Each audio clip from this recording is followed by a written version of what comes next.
નમસ્કાર, આજના મુખ્ય સમાચારમાં સ્વાગત છે। કરજણ તાલુકામાં સરકારની ગરીબ અને ઘર વિહોણા પરિવારોને ઘરઠાણાના પ્લોટ આપવાની યોજનામાં ગંભીર વહીવટી બેદરકારી સામે આવી છે।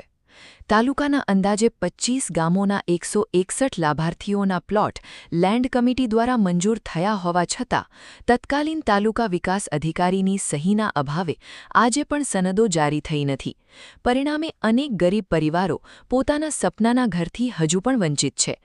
સરકારની આવાસ યોજનાનો લાભ પણ અટવાઈ ગયો છે અને લાભાર્થીઓ વર્ષોથી કચેરીઓના ધક્કા ખાઈ રહ્યા છે। હાલના ટીડીઓએ સમગ્ર મામલાની તપાસ કરીને યોગ્ય કાર્યવાહી કરવાની ખાતરી આપી છે।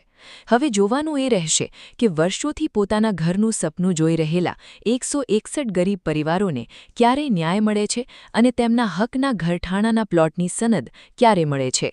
હાલની અંદર અમે કરજણ તાલુકાના ગામડે ગામડે જનસંવાદ યાત્રા લઈને નીકળ્યા હતા રવિવારના રોજ।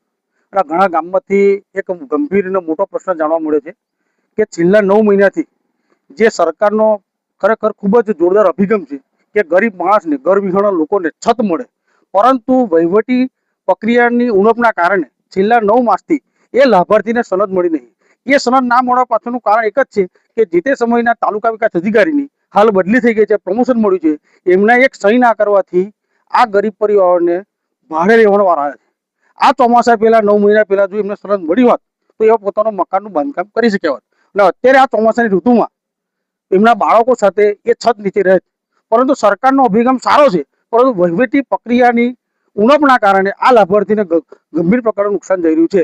તો વહેલી તકે આ બાબતે આ સનદ પર સહી કરાવી એવું આજ રોજ મારું આ વિડીયો માધ્યમથી રજૂઆત છે। શું સમસ્યા છે પહેલા તમારા મકાનને લઈને?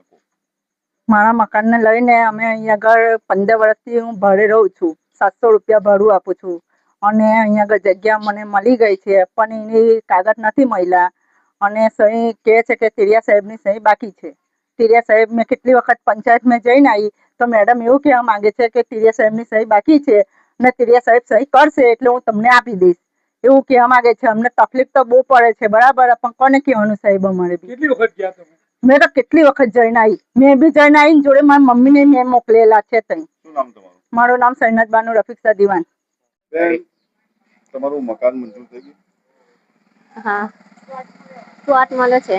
સ્વાત મળી ગયો, પણ સહી થઈને તમને કાગળિયું મળ્યું? ના। તો આ બાબતે તમે જાઓ છો ખરા? હા, કેટલી વખત જઈને 2-3 વખત ગયા હતા। શું કીધું? શું કહે છે લોકો? થશે એવું કે છે। શું નામ છે તમારું? વિદ્યાબેન ઠાકોરભાઈ।